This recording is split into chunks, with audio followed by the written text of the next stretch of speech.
It's right there. Ureter. Capsule. That's the outside. And then renal cortex. So that's directly under that capsule. And then renal medulla. And that's the region, but it's got parts. Renal pyramid. Okay, those are the parts. 1, 2, 3, 4, 5, 6, 7 I'm showing. And then base of renal pyramid. So the base is the broad part. So it's kind of the, from this view, almost the top till you get really low down here. Apex? Apex of renal Apex is the pointed front part. pyramid. Cortical nephrons. Okay, cross it off. And juxtamedullary too.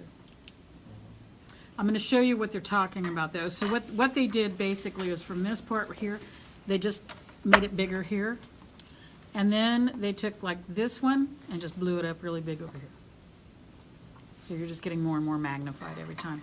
But these up here are the cortical till you get to the very bottom row, and that's the juxtamedullaries. That's it.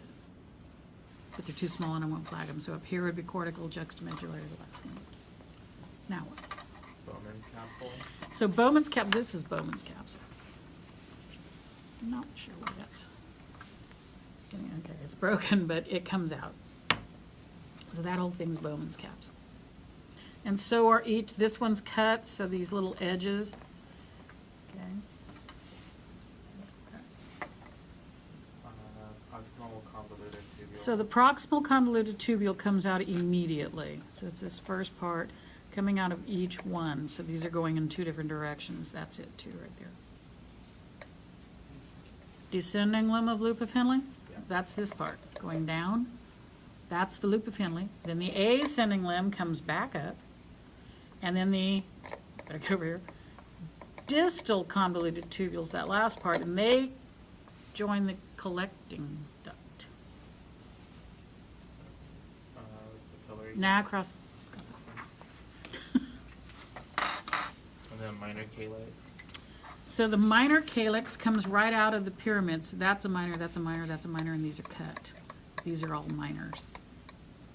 And the major calyx is when you've got where these guys all come together. That's a major calyx. That one's cut, but this one's whole. Then that right there where these guys are coming together, that's the renal pelvis back into the ureter. Blood vessels? Yeah. Okay. Renal artery. Who's this guy? As soon as it branches, you're in the segmental arteries. Okay?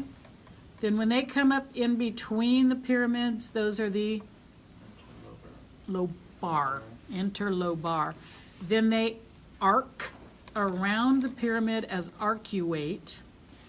So they're over here too. So this is an interlobar arcuate. And then they come up and get really tiny.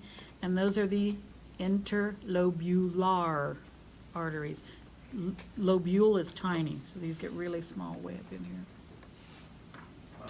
Afferent arterial. Okay, so the afferent arrive. So they're the ones coming in. It's also this guy over here, the double branched one. Then the knot inside is the glomerulus. Then what's leaving it is the efferent, so they're coming out. And then peritubular capillaries. So they're, okay, we're going to call these the ones that run straight up and down here. It'll make a little more sense over here, but anyway, those are them. Okay. And the vasa recta is the connectors. It'll look better over here. Then we ignore the fact that there will be a tiny vein, but we ignore that. And then if you can remember your arterioles, arteries, all that stuff, you'll be able to do the veins coming out. So these were interlobular. There's an interlobular. That was an artery. There's a vein. And they're really side by side, so they touch. Then you go back into the arcuate veins, down the interlobar veins, into the segmental veins, out the renal vein. Okay?